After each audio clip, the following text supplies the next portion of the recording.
چاہوں گا کہ آپ کا جان 5-8 منٹ میں قابل قدر چیف ایجوکیشن آفیسر کپوارہ محترم عبدالمجید فانی صاحب، ڈپٹی چیف ایجوکیشن آفیسر محترم منظور صاحب، ہائی سیکنڈری سے آئے ہوئے ہمارے پرنسپل حضرات، جونیئر ایجوکیشن آفیسر حضرات، اساتذہ کرام، ڈائس انچارج، اور سب سے بڑھ اس پروگرام کی شان جو ہمارے بچے ہیں، آپ سب کو میری طرف سے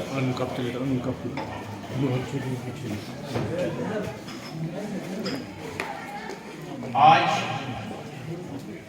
international day for persons with disability پوری دنیا میں منایا جا رہا ہے۔ 1992 سے یہ دن ہم مناتے آ رہے ہیں۔ اس دن کی اپنی ایک افادیت ہے اور اپنی ایک اہمیت ہے، اور میں اس دن کی مناسبت سے چند ایک چیزوں پہ بات کرنا چاہوں گا۔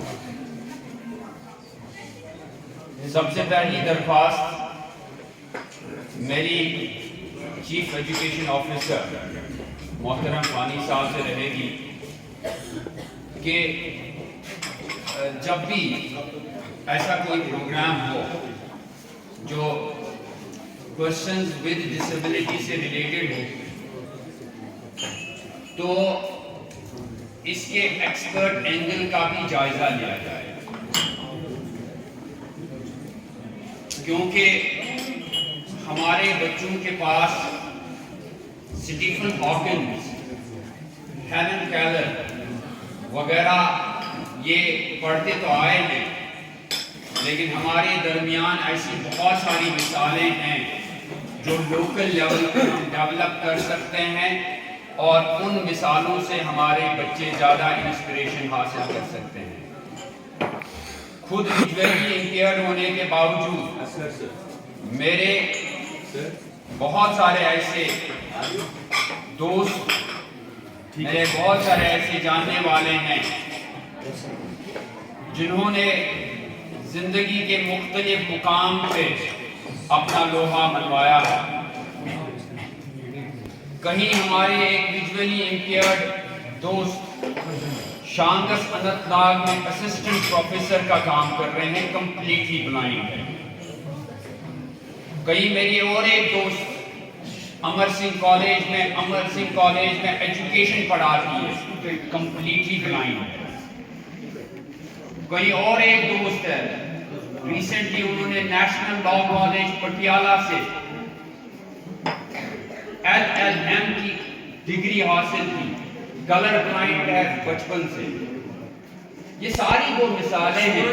سورج Prakash additional advocate general Jammu high court, جی، یہ ساری وہ مثالیں ہیں جو لوکل مثالیں ہیں اور جن کو دیکھ کے یہاں کا بچہ انسپائر ہو سکتا ہے۔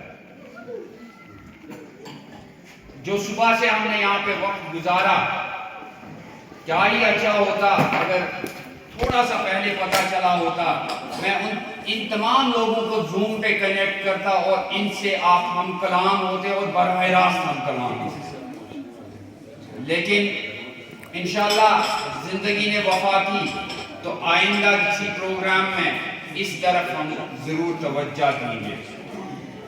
اب موضوع پہ بات کرتے ہیں۔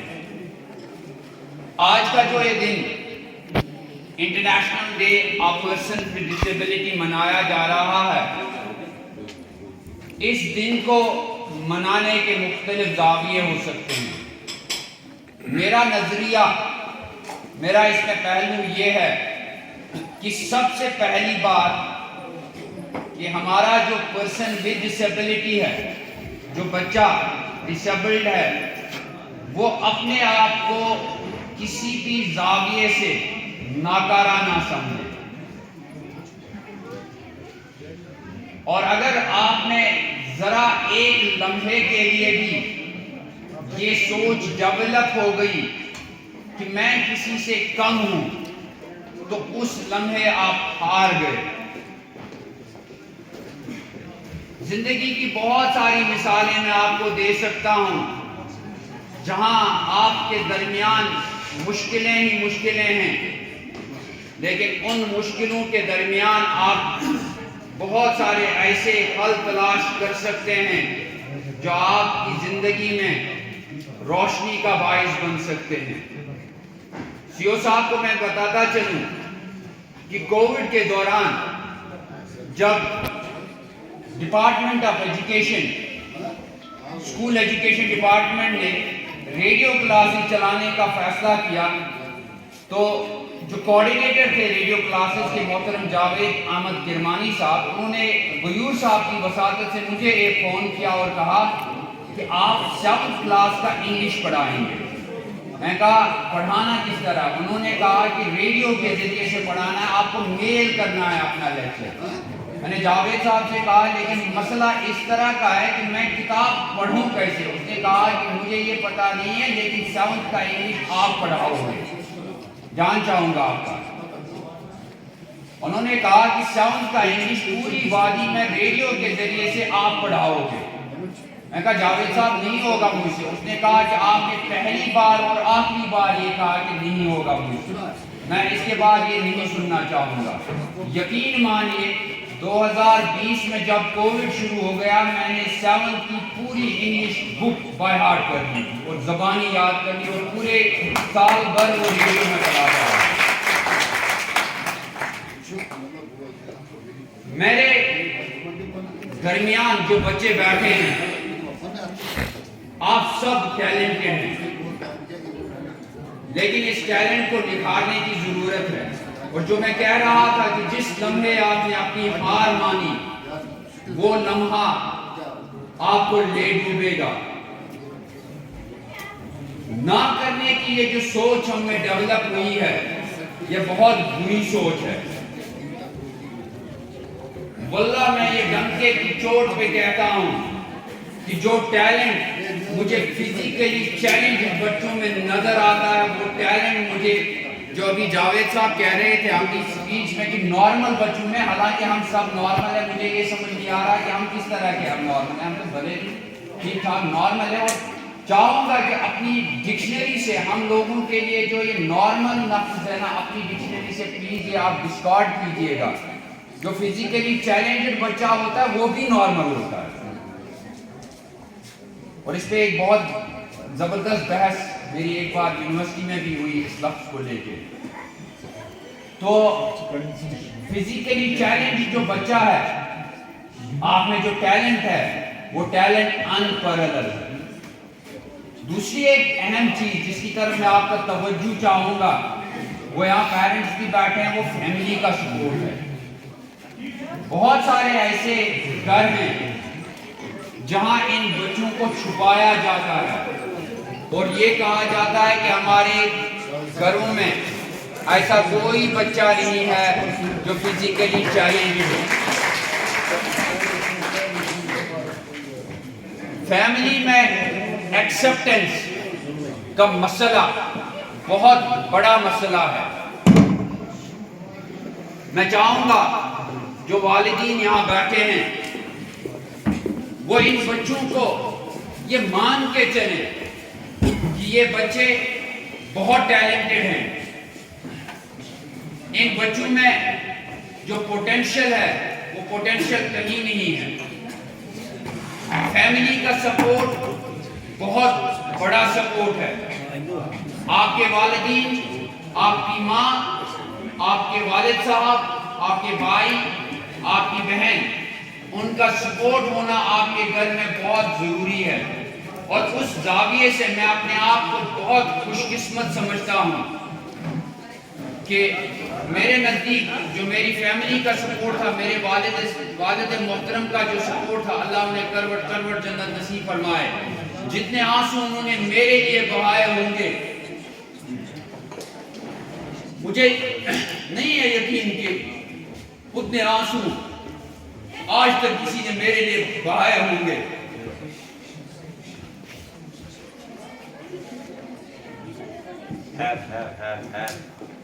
تو میں چاہوں گا کہ جتنے بھی والد جہاں پہ بیٹھے ہیں وہ اپنے بچوں کو اسی محبت سے دیکھیں، اسی پیار سے دیکھیں، اسی شفقت سے دیکھیں. یہ بچہ اپاہج نہیں ہے. یہ بچہ، اس کو یہ کبھی مت احساس دلائیے کہ آپ کچھ نہیں کر سکتے ہیں. اس کو ہم سماج کا ایک فرد مان کے چلیں اور یہ مان کے چلیں کہ یہ بچہ بہت کچھ کر سکتا ہے. اور ایک اہم بات ہمارے اسکولوں میں، خاص کر جو بات اساتذہ کے لیے ہے، بہت سارے استاد ہماری صفوں میں ایسے بھی ہیں. ابھی کچھ دن پہلے میں ایک بچے کا انٹرویو سن رہا تھا. بچہ ابھی امر سنگھ کالج میں پڑھ رہا ہے، بی کام فائنل ایئر کا اسٹوڈنٹ ہے، کمپلیٹلی بلائنڈ ہے. 5ویں میں اس کے ٹیچر نے اسے بتایا ہے کہ اس بچے کو کسی پچھلے کرسی پہ رکھ دو، یہ دکھائی نہیں دیتا، ایسے یہ کیا کر سکتا ہے. وہ بچہ ابھی بی کام فائنل ایئر کا اسٹوڈنٹ ہے امر سنگھ کالج میں.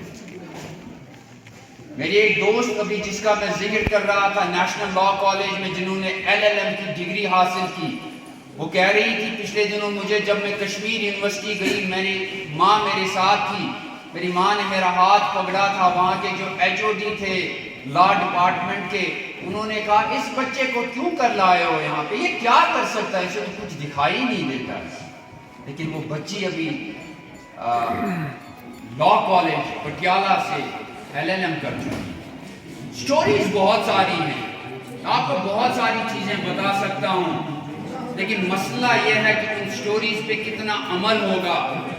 مسئلہ یہ ہے کہ یہ جو یہاں لوگ بیٹھے ہیں، آپ اس ویل چیئر پہ چلنے والے بچے کا درد کب سمجھیں گے، کب آپ کی رگوں میں وہ درد دوڑنے لگے گا کہ جو درد اس بچے کو ویل چیئر پہ محسوس ہوتا ہے. کب آپ کو وہ تکلیف محسوس ہوگی جو نابینا بچوں کو ٹھوکریں کھاتے ہوئے تکلیف محسوس ہوتی ہے. کب آپ وہ تکلیف سمجھیں گے جب سماج میں کوئی بچہ چل رہا ہے اور کوئی اس پہ ترس کھا کے یہ کہتا ہے کہ اسے تو کچھ دکھائی نہیں دیتا ہے. اور یہ جملہ جب ایک نابینا سنتا ہے تو یقین مانیے وہ 1000 موتیں مرتا ہے. یہ ساری چیزیں بدلنے کی ضرورت ہے، ان چیزوں کو بدلنے کی ضرورت ہے. سماج کو کہیں نہ کہیں حساس بننا پڑے گا. ایک چھوٹے سے واقعے پہ اپنی تقریر ختم کر دوں گا. کاش اس طرح کا سماج ڈیولپ ہو. CO صاحب کو بتاؤں گا اور یہاں پہ جو لوگ بیٹھے ہیں آپ بھی سنیے گا. 1-2 مہینے پہلے میں اپنے زون کے ایک سکول میں پڑھا رہا تھا. وہ سکول میرے لیے نیا نہیں تھا، لیکن اس سکول کے جو بچے تھے ان کے لیے میں ایک نیا استاد تھا. 6ٹھی 7ویں اور 8ویں جماعت کے بچے پڑھ رہے تھے. انگلش کی کلاس تقریباً 1 گھنٹے میں نے لی اور بچوں کو لگا کہ ٹیچر میں کوئی تکلیف ہے. تو اینڈ پہ جب بچوں کو محسوس ہوا کہ ٹیچر بینائی سے محروم ہے، تو جب کلاس ختم ہوئی میں باہر آ گیا تو ایک بچی میرے پاس آئی. CO صاحب کا دھیان چاہوں گا اور باقی سامعین کا بھی دھیان چاہوں گا. اس بچی نے کہا ADC صاحب موجود ہیں. Okay sir. ADC صاحب کا بھی دھیان چاہوں گا. اس بچی نے کہا، میں آپ کی بات سن رہا ہوں. وہ بچی میرے پاس آئی کلاس 1 گھنٹے کے لیے میں نے، اس کے بعد وہ بچی میرے پاس آئی. انہوں نے کہا سر ایک ڈیل کر لیتے ہیں. میں بڑا حیران ہو گیا کہ بچے کے منہ سے یہ لفظ سننا عجیب سا لگا مجھے. میں نے کہا بیٹا کون سی ڈیل کرنی ہے آپ کے ساتھ؟ میں نے کہا سر آپ مجھے اپنا دماغ دیجئے گا، میں آپ کو اپنی آنکھیں دیکھوں گا.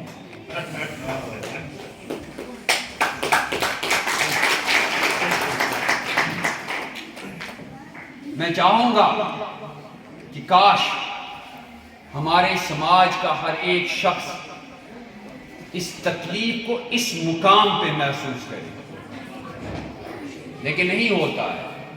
3 دسمبر منایا، تقریبیں ہوئیں، بات ختم.